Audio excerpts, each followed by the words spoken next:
All right, people. Today we're looking at the 750 watt front suspension fat tire electric bikes.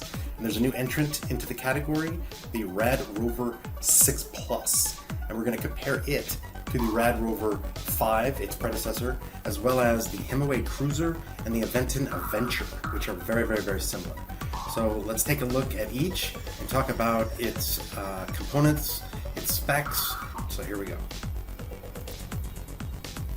All right, the first bike we're going to look at is the RadRover 5. The bike claims to have a 750 watt motor. In my opinion, it has a 500 watt nominal, 750 peak.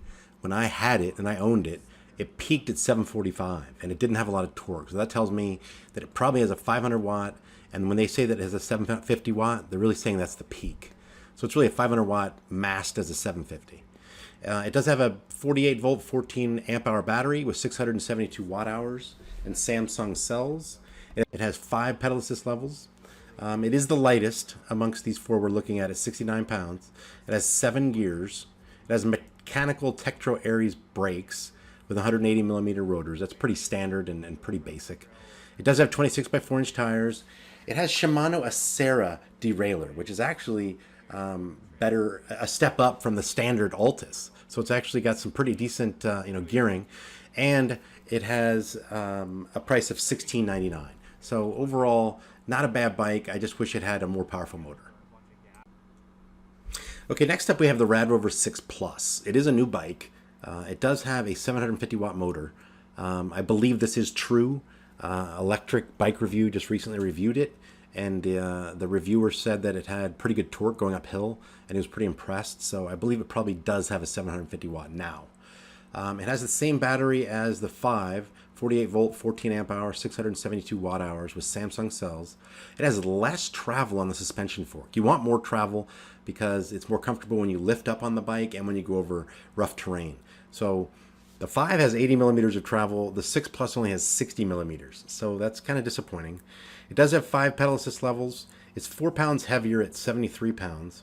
It still has the 7 gears. It does have hydraulic disc brakes with 180 millimeter rotors, which is definitely a step up from the 5. It has the same tires, 26 by 4. It's $300 more at $19.99. And what's really surprising, it has the most basic derailleur, Shimano Altus, which is actually a step down from the 5. So that's a bit disappointing. I wish it had a bigger battery, and I wish it had the Acera. So for me, it's not really worth the $300. Okay, next up we have the Himiway Cruiser. It does have a 750 watt motor, and it does have 1,000 peak. I know this because I own the bike and I got up to a little over 1,000, so a really strong motor. It does have the largest battery with 48 volt but 17.5 amp hours, so 840 watt hours. It does have Samsung cells.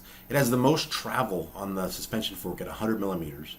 It has the same 5 pedal assist levels as everyone else, the same 7 gears. It's 72 pounds, so a little bit heavier than the 5, RadRover 5. It has mechanical Tektro Aries brakes with 180 millimeter rotors, pretty standard, pretty basic. It has 26 by 4 inch tires. It has the basic level derailleur, Shimano Altus, so not quite as good as the RadRover 5. And it's the same price as the RadRover 5 at $16.99. But I think it's better than the RadRover 5 because you're getting a more powerful motor and you're getting a bigger battery, even though you're not getting the higher quality derailleur. So still a decent bike, but it's got some basic components. Okay, the final bike we're taking a look at today is the Aventon Aventure. It's by the same brand, Aventon, that makes one of my favorite bikes, the Aventon Cinch 500 watt folding bike. So really good brand. It does have a 750 watt motor, but it does claim to have 1130 watt peak, which is really good. That would even outpace the Cruiser. It has a decent sized battery, 48 volt, 15 amp hour, 720 watt hours with Samsung cells, so it's a little bit bigger than the RadRovers. It does have the same travel as the RadRover 5 and more so than the 6 at 80 millimeters. It has 5 pedal assist levels. It is heavy like the RadRover 6 Plus at 73 pounds. It has the most gears at 8 gears. It does have hydraulic disc brakes with 180 millimeter rotors, so that's a nice step up. It does have the same 26 by 4 inch tires.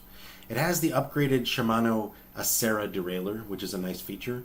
And it comes in at $19.99. So when comparing it to the RadRover 6 Plus, it has more gears, it has more travel on its suspension, it has a bigger battery, and it has better derailleur. So overall, I think the Aventon Aventure is a better bet. That'll do it for this review. So hopefully you found something valuable here. Hopefully you learned something, helps you make a decision. And I appreciate you watching. Thanks as always. God bless. Peace out.